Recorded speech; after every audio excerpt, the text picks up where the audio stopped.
Praise the lord. ప్రభువైన యేసుక్రీస్తు నామములో ఈ ఉదయకాలమందు మీ అందరికీ శుభములు తెలియజేస్తూ ఉన్నాను. ఈ బుధవారము 7 వారాలు తైలాభిషేక ప్రార్థనలు ఉన్నది మన పటమట గ్రేస్ టెంపుల్ చర్చి నందు. ఉదయము 10:45 నుండి 1 గంట వరకు ఉంటుంది.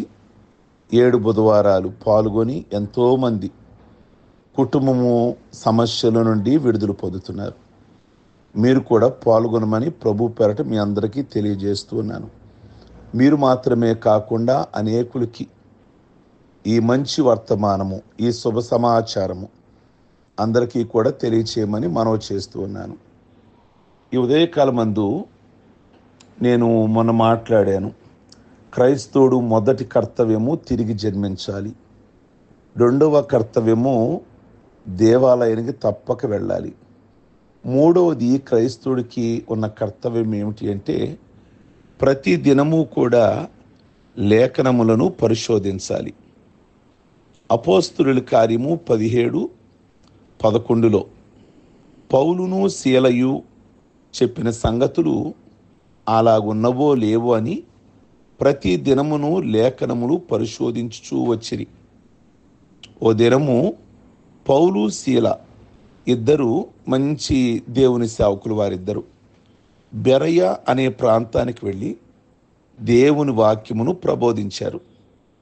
వీరు చెప్పిన విషయములు అలాగున్నవో లేవో అని బెరయ క్రైస్తవులు ఇంటికొచ్చిన తర్వాత లేఖనాలను పరిశోధించారు. నిజ క్రైస్తవుడు ప్రతి దినము దేవుని వాక్యమును పఠించాలి. మీలో ఎంతమంది దేవుని వాక్యాన్ని చదువుతున్నారు?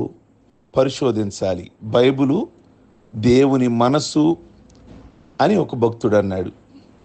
దేవుని మనసు తెలుసుకోవాలి అంటే బైబిల్ తప్పక చదవాలి. ఆయన మనసు ఏంటో మీకు అర్థమవుద్ది.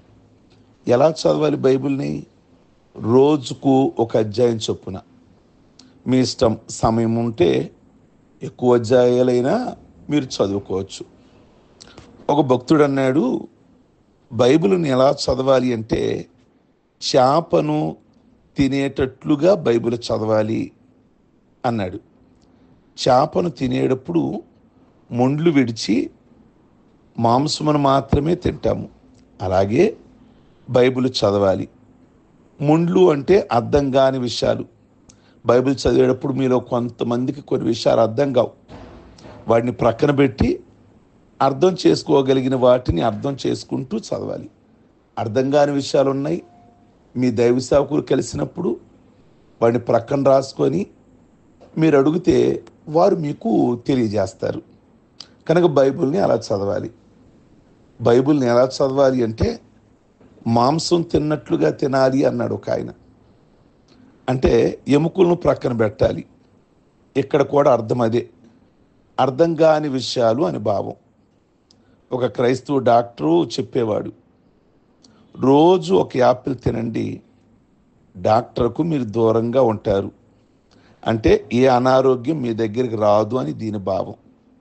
అలాగే రోజు ఒక అధ్యాయం బైబిల్ చదవండి, సాతానుకు దూరంగా ఉంటారు.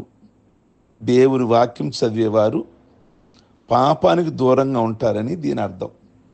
కనుక ఈ రోజు నుంచి మీకు ఎన్ని అధ్యాయాలు చదవగలుగుతారో అన్ని అధ్యాయాలు చదువుకుంటూ వెళ్ళండి. దేవుని మనసు ఏంటో, దేవుని యొక్క జ్ఞానం ఏంటో, దేవుని ప్రేమ ఏంటో మీ అందరికీ అర్థమవుతుంది. God bless you. ప్రార్థించుకుందాం. సర్వశక్తి కలిగిన మా ప్రభువా, మీ పరిశుద్ధ నామమును బట్టి మీకు వందనాలు.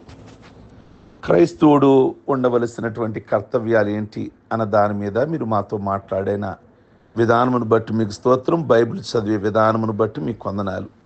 కనుక ప్రతి ఒక్కరూ కూడా మంచిగా బైబిల్ చదివి దేవుని యొక్క జ్ఞానాన్ని తెలుసుకోవడానికి, దేవుని మనసును తెలుసుకోవడానికి, దేవుని ప్రేమ మా ఎడల ఎంత హెచ్చుగా ఉందో అర్థం చేసుకోవడానికి కృపను దయచేయమని ప్రార్థిస్తున్నాము. అలాగే ఈరోజు పెళ్లి రోజులు, పుట్టినరోజులు, బాప్టిజం పొందిన రోజులు ప్రభువా చేసుకుంటున్న బిడ్డలందరినీ దీర్ఘాయుష్వంతులుగా చేసి మంచి ఆరోగ్యం ఇచ్చి నిండు వృద్ధాప్యం వరకు కూడా మీ కొరకు జీవించే కృప దయచేయమని ప్రార్థిస్తున్నాం.